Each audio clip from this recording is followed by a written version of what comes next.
Coming up, find out what we found in Janelle's bedroom that most of you have in yours. It's a creepy crawly thing. What she has that most people also have.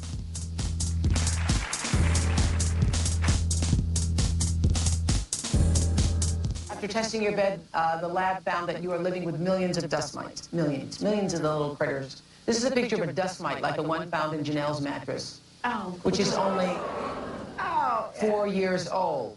It has 8 legs. And this is what the mites look like when they're moving. Take a look. Oh.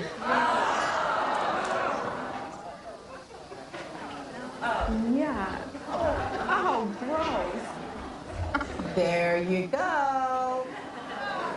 You're not alone. In every American home, no matter how clean and well scrubbed, there blows a constant blizzard of microscopic dust. About 1 million particles per cubic inch are constantly swirling around us. Enlarged 3,000 times, dust looks like this. But dust is made up of even smaller particles, such as pollen grains and minute fungus spores, as well as plant fibers, insect limbs, spider webs, flies' eyes, hair, lint, moth wings, ash, soot, and more than anything else, flakes of shed human skin.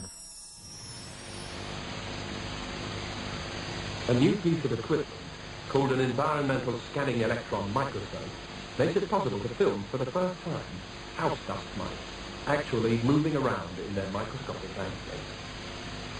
They gorge themselves on flakes of human skin and on fungi that is nourished by our sweat. The house mites, in turn, provide food for giant cannibal mites. Stalking across the bedsheets, these killers grasp their prey with powerful claws and then suck them dry in less than a minute. Okay, so how did these dust mites get? Most people have these, though, right? Dust mites live off the skin cells that you slough off. The average person sloughs off about 1.5 million skin cells per hour during the course of the day.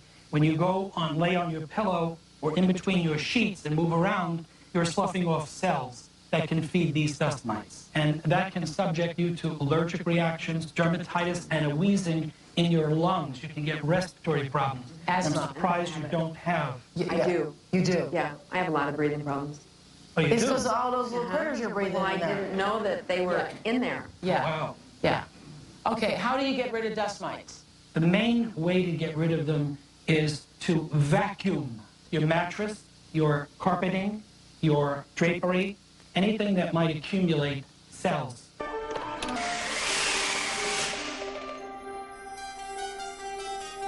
By sucking up a dust mite into the vacuum bag, we merely provide a new home.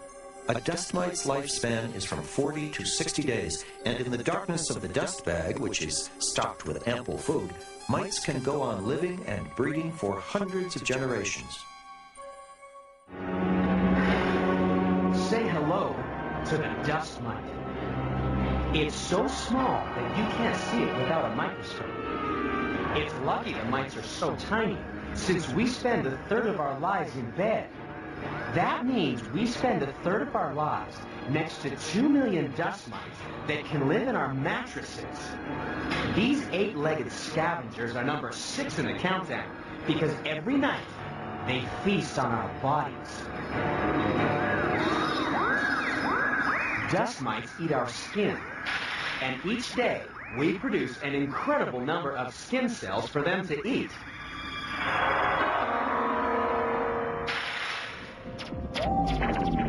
In the next 5 seconds, you will lose more than 4,000 skin cells.